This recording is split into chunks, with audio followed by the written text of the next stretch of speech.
वर्षा गायकवाड यांची सुद्धा ठाकरे गटाची चर्चा सुरू आहे. दुसरीकडे मात्र काँग्रेस हे शरद पवारांशी चर्चा करतायत. पूर्वीप्रमाणे राष्ट्रवादी आणि काँग्रेस ही नैसर्गिक युती मुंबई महापालिकेत बघायला मिळेल का, की मुंबई महापालिकेच्या निवडणुकीमध्ये महाविकास आघाडीमध्ये बिघाडीच बघायला मिळते? मुळामध्ये तुमच्या प्रश्नामध्ये सगळं उत्तर आहे. कारण हायकमांडशी चर्चा चालू आहे, वर्षा गायकवाड ताई आहेत त्यांच्याशी चर्चा चालू आहे आणि प्रत्येक पक्ष हा जेव्हा युतीत म्हणा किंवा आघाडीत म्हणा तो तो आपला घोडा दामटवण्यासाठी फार प्रयत्नशील असतात आणि असलेच पाहिजे. त्यामुळे अंतिम निर्णय जोपर्यंत येत नाही तोपर्यंत बिघाडी आघाडी असं काही म्हणायची गरज नाही.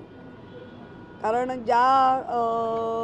कालच आमचा ज्येष्ठ नागरिकांचा मेळावा झाला, त्यामध्ये उद्धवजींनी काही भूमिका अगदी स्पष्ट केलेल्या आहेत.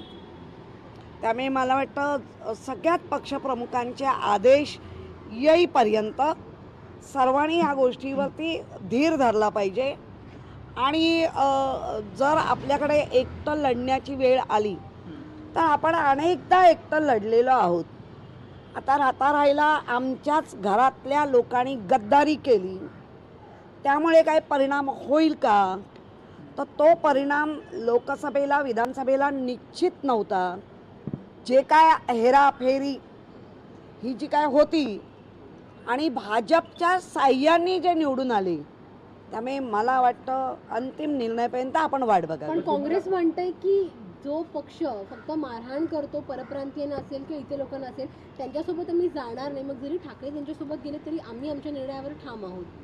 नाही, ठीक आहे, मी तरी आत्ता नाही बोलणार, कारण सगळाच निर्णय आलेला नाही. ह्या चर्चा आहेत, ही घुसळ चालू आहे, त्याच्यातनं जे अंतिम बाहेर येईल त्याच्यावर. माजी महापौर राहिला आहात तर तुम्हाला सध्याची राजकीय स्थिती बघता काँग्रेस आणि मनसे तुमच्यासोबत यावं असं वाटतं का? किंवा नाही, मला असं वाटतं की संपूर्ण आघाडीमध्ये जेवढे घटक पक्ष आहेत, ज्यांना हे भाजपाचं ज्या पद्धतीने देशात कारभार चाललाय तो जर थोडाफार म्हणण्यापेक्षा जास्त मतांनी फिरवायचा असेल तर सर्वांनी एक राहिला पाहिजे, असं माझं प्रांजळ मत आहे.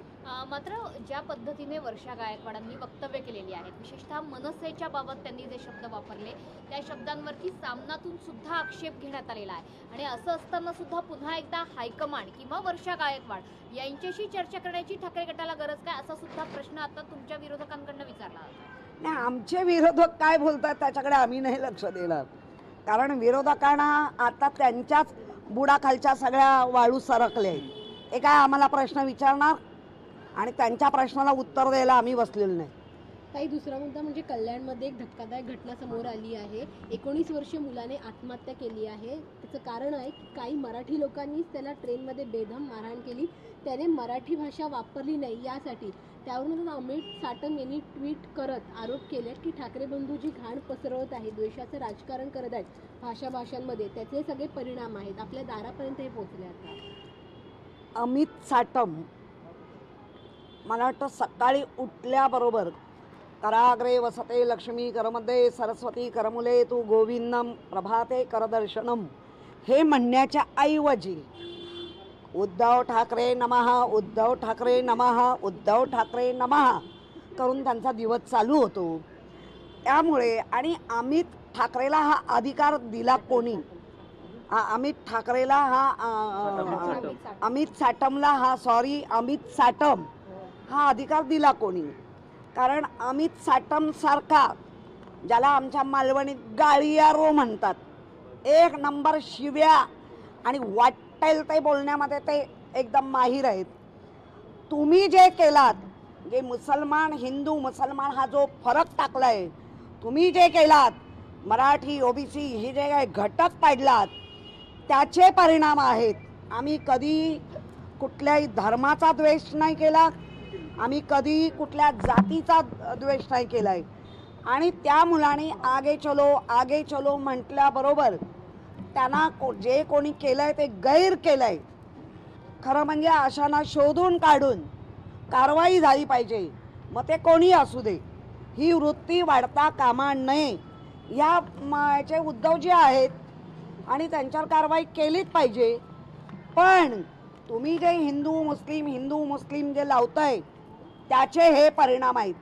आज तुमचा मुसलमान एक उमेदवार आहे, त्यांनी पत्रक छापलं उर्दू समर्थन करता.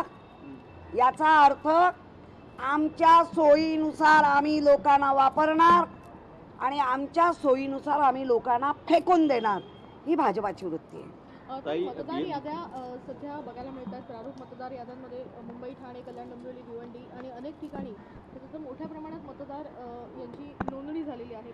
मुंबईमध्ये 12 लाख वाढलेले आहेत, ठाण्यामध्ये 4 लाख वाढलेत, कल्याण डोंबिवलीत 2 लाख वाढलेत आणि उल्हासनगरमध्ये केवळ 33,000. मोठा आकडा आहे. नाही, आकडे मोठे आहेत.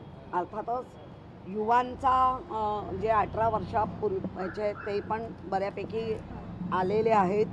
बऱ्यापैकी डेथ झाल्यानंतर कमी करा म्हटल्यानंतर नवीन हे पण आले. आता त्या आपण प्रत्येक पक्ष हे वाढलेले प्रत्येक यादीत किती वाढले आणि वाढले तर ते कोण आहेत, ते बरोबर आहेत का हे आम्ही चेक करणारच आहोत. अचानकपणे 12 लाख मतदार वाढलेले मुंबई महापालिकेत मोठ्या प्रमाणात वाढले. हा हो मोठा हो, आपल्याला आता आकडा जो 12 लाखाचा दिसतोय तो यादीप्रमाणे धरला तर तो छोटा होईल आणि त्या यादीप्रमाणे चेक केला तर आम्हाला कळेल, नक्कीच प्रत्येक पक्षाला कळेल.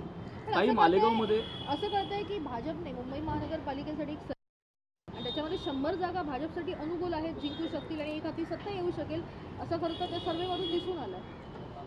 मी सर्वेवर फारसा विश्वास ठेवत नाही का, तर बिहारचा सर्वे फार मोठा होता, आपल्या महाराष्ट्राचा पण सर्वे मोठा होता.